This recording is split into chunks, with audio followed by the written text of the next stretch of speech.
like, comment and share. तबलीग TV official.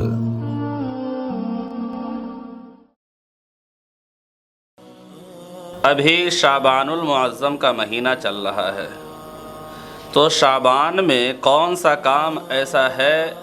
जो एक मुसलमान को जिसका एहतमाम करना चाहिए। तो अहादीस का मुताला करेंगे तो हदीस के अंदर नबी अलैहिस्सलातु वस्सलाम का जो शाबान में मामूल मिलेगा, तो नबी अलैहिस्सलातु वस्सलाम की ज़िंदगी का मामूल शाबान में देखेंगे तो सबसे ज़्यादा हुज़ूर अलैहिस्सलातु वस्सलाम की ज़िंदगी में ये था कि नबी अलैहिस्सलातु वस्सलाम ने शाबान के रोज़े का एहतमाम फरमाया और पूरे शाबान के रोज़े का एहतमाम फरमाया। हज़रत आयशा सिद्दीक़ा रज़ियल्लाहु अन्हा फरमाती हैं कि नबी करीम सल्लल्लाहु अलैहि वसल्लम चंद दिनों को छोड़कर पूरे शाबान का रोज़ा रखा करते थे और इतना रोज़ा रखते थे कि ऐसा लगता था कि नबी अलैहिस्सलातु वस्सलाम रोज़ा को छोड़ेंगे ही नहीं, यानी कंटिन्यू नबी अलैहिस्सलातु वस्सलाम रोज़े रखा करते थे। हज़रत आयशा सिद्दीक़ा रज़ियल्लाहु अन्हा ही फरमाती हैं कि मैंने नबी करीम सल्लल्लाहु अलैहि वसल्लम को शाबान के अलावा इतना ज़्यादा किसी और महीने में रोज़ा रखते नहीं देखा। सबसे ज़्यादा तो नबी अलैहिस्सलातु वस्सलाम एहतमाम के साथ रमज़ान के रोज़े रखते थे और उसके बाद सबसे ज़्यादा एहतमाम जिस महीने में रोज़ा रखने का किया करते थे वो शाबान का महीना हुआ करता था। तो शाबान के महीने में एक मुसलमान के लिए जो एहतमाम करना चाहिए वो रोज़ों का एहतमाम करना चाहिए और इसके अलावा दूसरी इबादत की भी जितनी ज़्यादा हो सके कोशिश करना चाहिए कि इस महीने के अंदर अल्लाह तबारक व तआला और महीनों के मुकाबले में नेकियों में इजाफ़ा फरमा देता है। मा सबत अबी सुन्नह के अंदर हज़रत अनस रज़ियल्लाहु अन्हु से रिवायत है, फरमाते हैं कि हज़रत अनस रज़ियल्लाहु अन्हु फरमाते हैं कि इस महीने के अंदर अल्लाह तबारक व तआला नेकियों में इस तरीक़े से इजाफ़ा फरमा देता है जिस तरीक़े से दरख्तों के शाखों में इजाफ़ा हो जाया करता है पतझड़ के मौसम के बाद। तो इस महीने में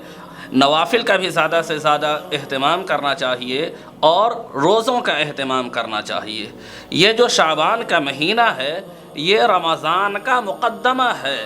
और मुक़द्दमा किसे कहा जाता है? मुक़द्दमा के बारे में जानते होंगे कि जो किताबों के शुरू में लिखा होता है, किताब जो कोई भी इंसान किताब लिखता है तो अपनी किताब शुरू करने से पहले उससे पहले एक मुक़द्दमा लिखता है। मुक़द्दमा कहते हैं उस हिस्से को कि इफ़हाम व तफ़हीम के गर्ज़ से असल बात के शुरू करने से पहले असल बात के इफ़हाम व तफ़हीम में सहूलत के लिए जो बात कही जाती है उसको मुक़द्दमा कहते हैं। कि जब इंसान मुक़द्दमा को पढ़ लेता है, किसी भी किताब का मुक़द्दमा पहले पढ़ लेता है तो फिर उसे किताब के अगले हिस्से को समझने में आसानी होती है। तो ये शाबान का महीना जो है ये रमज़ान का मुक़द्दमा है कि इंसान शाबान के अंदर अगर इबादत की कसरत करता है, रोज़ों का एहतमाम करता है तो फिर उसे रमज़ान के अंदर रोज़े रखने में, इबादत की कसरत करने में आसानी होती है। या इसी तरीक़े से एक लफ्ज़ इस्तेमाल होता है मुक़द्दमतुल जैश, यानी कि लश्करों के अंदर लश्करों का एक हिस्सा होता है। जब कोई लश्कर होती है, जब किसी राजा से मुकाबला होता है, बादशाह से जब मुकाबला होना होता है, जंग होती है, तो लश्करों को कुछ हिस्सों में बांट दिया जाता है।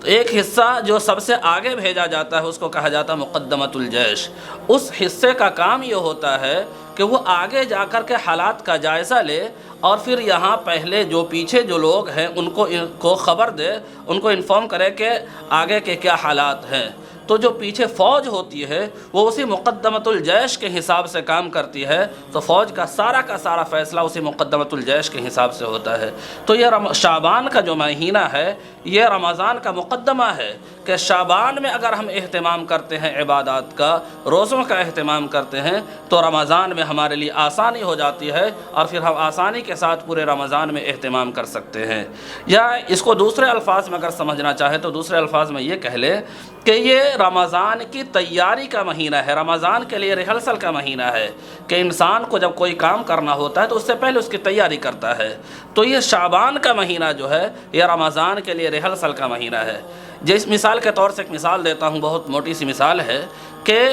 हर इंसान को अपने सेहत का ख्याल होता है। اور خاص کر نوجوانوں کو بھی نوجوانوں کو تو کچھ زیادہ ہی اپنی صحت کا خیال ہوتا ہے، اور ہونا بھی چاہیے، کیونکہ صحت سے بڑی کوئی دولت نہیں ہے انسان کے لیے ظاہری اعتبار سے، تو صحت کا خیال ہونا بھی چاہیے، اور شریعت کے اندر بھی صحت کا خیال رکھنے کہا گیا ہے۔ تو خاص کر نوجوانوں کو صحت کا خیال ہوتا ہے، اور نوجوانی میں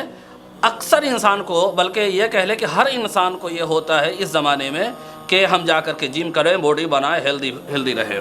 اور انسان اپنے اس ہیلتھ کو بنانے کے لیے، صحت بنانے کے لیے جا کر کے کسی بھی جم میں جا کر کے نام لکھا لیتا ہے اور فیس وغیرہ جمع کر کے آ گیا، مارکیٹ جا کر کے ٹراؤزر ٹی شرٹ خرید کر کے لے آئے گا کہ کل سے ہم جائیں گے جم کرنے، اور جاتا بھی ہے، وہاں جا کر کے خوب محنت کی، ایک دم جتنا زیادہ ہو سکتا ہے خوب زیادہ سامان اس کا ڈمبل اٹھایا، کیا کیا جو بھی کچھ ہوتا ہے سب کچھ کیے، اور اتنا زیادہ انسان تھک جاتا ہے اور کہ انسان ٹیڑھا ہو جاتا ہے، صحیح سے انسان بیٹھ بھی نہیں پاتا ہے، سو بھی رہا ہوتا ہے تو سونے میں بھی اس کو پریشانی ہوتی ہے، کروٹ بدلنے میں بھی پریشانی ہوتی ہے، لیکن اس کے دماغ میں یہ بیٹھ جاتا ہے کہ ارے اب تو ہم بہت زیادہ ہیلدی ہو گئے ہیں، چلے گا وہی تو تھوڑا سا اکڑ کر کے چلے گا، حالانکہ وہ خود ٹیڑھا ہو رہا ہوتا ہے لیکن پھر بھی وہ چلے گا تو اکڑ کر کے چلے گا، اور پھر یہ ایک ہفتہ تک اس طریقے سے چلتا ہے، اور بہت سے لوگ ایسے ہوتے ہیں کہ جا کر کے فیس دے کر کے آ گئے ہیں، سامان خرید کر کے لے کر کے آ گئے ہیں، لیکن جب پریشانی ہوتی ہے تو ایک ہفتے کے بعد چھوڑ دیتے ہیں، پھر اب وہ جانا ہی چھوڑ دیتے ہیں، دور یا دوسرے کا سامان اٹھاؤ، دوسرے کا جا کر کے لوہا اٹھاؤ اور اپنے آپ کو تھکاؤ، یہ کون سی عقل مندی ہے، اور دماغ کو سمجھا کر کے پھر وہ جم کرنا چھوڑ دیتا ہے۔ تو اسی طریقے سے آپ رمضان میں بھی دیکھیں گے کہ رمضان میں جب رمضان کا مہینہ شروع ہوتا ہے تو سارے لوگوں کو اہتمام ہوتا ہے، شوق ہوتا ہے کہ ارے اس رمضان کو بہت اچھے سے گزاریں گے، خوب عبادت کریں گے، اور آپ مسجدوں کے اندر دیکھیں گے کہ ساری کی ساری مسجدیں ہر جگہ آپ کو بھری ہوئی ملیں گی، شروع سے لے کر کے آخر صف تک مسجدیں بھری رہیں گی، آپ کو چپل کے پاس رکھنے کی جگہ کے پاس بھی آپ کو جگہ نہیں ملے گی، لیکن آہستہ آہستہ ایک ہفتہ ہوگا، پھر ایک ہفتے کے بعد آپ دیکھیں گے کہ مسجدیں خالی ہونے لگتی ہے، پھر وہ ایسے ہی رہ جاتا ہے جیسے غیر رمضان میں، یا اس سے ایک دو صف زیادہ رہ جاتا ہے۔ تو اور چونکہ جب انسان کو لگتا ہے ایک مہینہ ہمیں رہنا ہے، ایک مہینہ اس طریقے سے کرنا ہے، اس کو بہت مشکل لگنے لگتا ہے، لیکن اگر وہی عادت ہو جائے، پہلے سے ہم ریہرسل کیے رہے تو پھر پورا رمضان آسانی کے ساتھ گزر جائے گا اور ہمارے لیے کوئی مشکل نہیں ہوگا، پورے رمضان کو اہتمام کے ساتھ گزار سکتے ہیں۔ تو یہ شعبان کا جو مہینہ ہے یہ رمضان کے لیے ریہرسل کا مہینہ ہے، اگر ابھی ہم کیے رہیں گے تو پھر رمضان کو ہم آسانی کے ساتھ، اہتمام کے ساتھ، عبادات کے ساتھ گزاریں گے۔